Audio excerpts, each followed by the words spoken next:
Hello viewers, কেমন আছেন সবাই? আশা করি সকলেই খুব ভালো আছেন। আজ আমি জানাবো যে কোনো দিন এই গাছের কিছু ডগা সংগ্রহ করে এনে বটিকা তৈরি করে সপ্তাহে 3টি করে সেবন করুন। সহবাসের সময় দীর্ঘক্ষণ বীর্য ধরে রাখতে পারবেন। বন্ধুরা, যে কোনো দিন এই গাছের কিছু ডগা সংগ্রহ করে এনে বটিকা তৈরি করে সপ্তাহে 3টি করে সেবন করুন। সহবাসের সময় দীর্ঘক্ষণ বীর্য ধরে রাখতে পারবেন। বীর্য কোনো মতেই বের হতে চাইবে না। আপনি যেমন খুশি করে আপনার স্ত্রীকে সুখ দিতে পারবেন। স্ত্রীকে সুখ দিতে না পারলে, স্ত্রীকে আনন্দ দিতে না পারলে আপনার স্ত্রী আপনার সাথে কোনোভাবেই থাকতে চাইবে না। আপনাকে ঠকিয়ে অন্য কোনো মানুষের সাথে মেলামেশা করবে। আপনার করার কিছুই থাকবে না।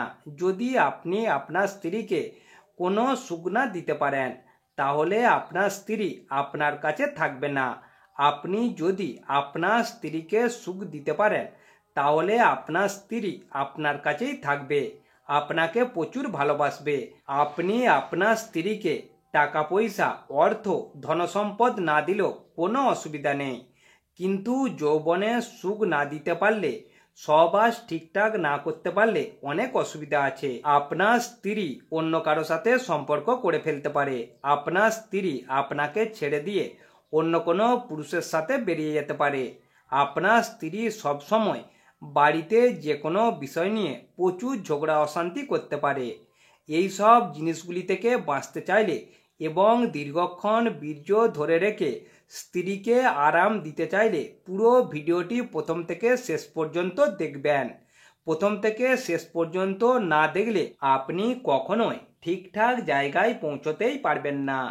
আর আপনি যদি আমাদের চ্যানেলটা এখনো সাবস্ক্রাইব করেননি, তাহলে প্রথমে সাবস্ক্রাইব করে পাশের ঘন্টাটি অন করে রাখুন, কারণ তার ফলে আমাদের পরের দিনের নতুন ভিডিওটি সবার প্রথম আপনি দেখতে পাবেন। চলুন এবারে মূল ভিডিওতে যাওয়া যাক।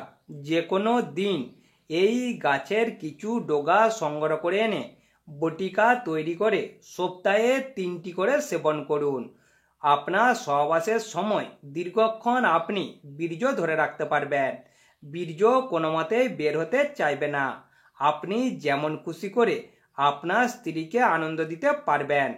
প্রথমে এই গাছের বেশ কিছু পরিষ্কার ডগা সংগ্রহ করে আনবেন।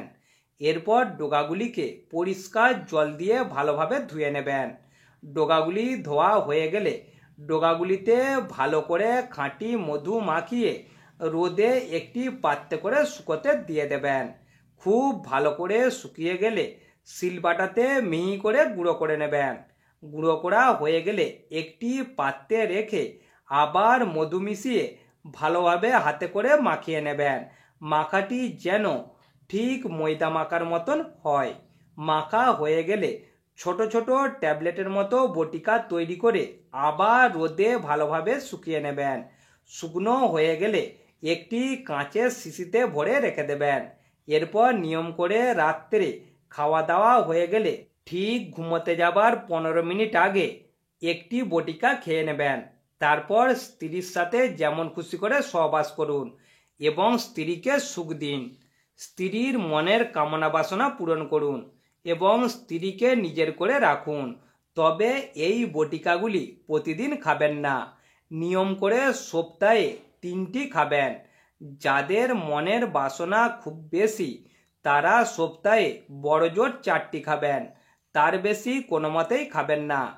খেলে হয়তো কিছু অসুবিধাও হয়ে যেতে পারে। এই গাছটি সব জায়গায় দেখতে পাওয়া যায় না, তাই নিজেদের দরকারের জন্য, নিজেদের উপকারের জন্য একটু কষ্ট করে খুঁজে বের করে ব্যবহার করুন।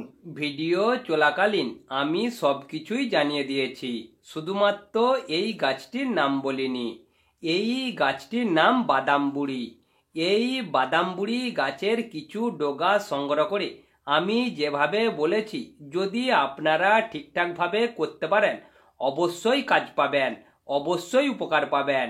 ভিডিওটি প্রথম থেকে শেষ পর্যন্ত খুবই মনোযোগ সহকারে দেখার জন্য আপনাদের কাছে আমার বিশেষ অনুরোধ রইল। ভিডিওটি প্রথম থেকে শেষ পর্যন্ত না দেখলে আপনারা কখনোই ঠিকঠাকভাবে কাজটি করে উঠতে পারবেন না। ভিডিওটি দেখে যদি আপনাদের ভালো লেগে থাকে, একটুখানিও উপকার হয়ে থাকে, তাহলে অবশ্যই একটি লাইক, কমেন্ট ও শেয়ার করবেন। কথা হবে আবার পরবর্তী ভিডিওতে।